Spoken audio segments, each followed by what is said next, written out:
Ato si mendon që mund të mbahet kjo rini mos igje?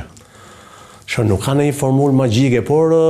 duhet të trajnohen, duhet njerëzit domethënë që ne kemi filluar të rrisim pagat se s'kemi ku të vemi, sepse jemi detyruar. Askush nuk ka një biznes që thotë që s'është problemi se unë do t'i rris 3 fishin, se të gjithë kemi qëllim të fitojmë në fund. Por kemi një ndërgjegjësim të madh pas në hoteleri, një ndërgjegjësim të punëdhënësve që fillojnë në trajtimin e punojësve, që se përveç nuk është vetëm paga gjithçka, është edhe mënyra e respekti që domethënë kemi për ata punojës, domethënë që rritet vazhdimisht, është një mënyrë kjo, domethënë nuk po them se është magjike.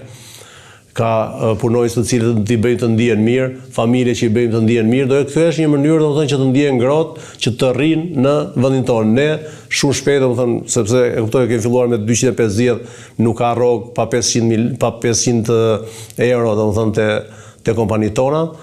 që janë minimale, do të garantoj që ka dhe që marrin dhe pafund, domethënë, sepse kjo është në bazë të meritave dhe vlerave, sepse njerëzit në bazë të asaj që marrin në kurrizë, në përgjegjësisë që marrin, domethënë do të shpërblehen. Por ideja është që një nga mënyrat është që do t'i bëjmë që të ndihen mirë, dhe mendoj që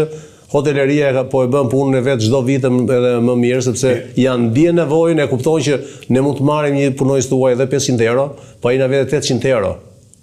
Edhe sepse minimalisht 800 euro, se do shtëpinë, do të haj, do të pi aty, do në një fazë do biletën e vajtjes së kthimit dhe historirat e tyre, domethënë unë jam shumë i lumtur që ti kemi 100% punojës shqiptar.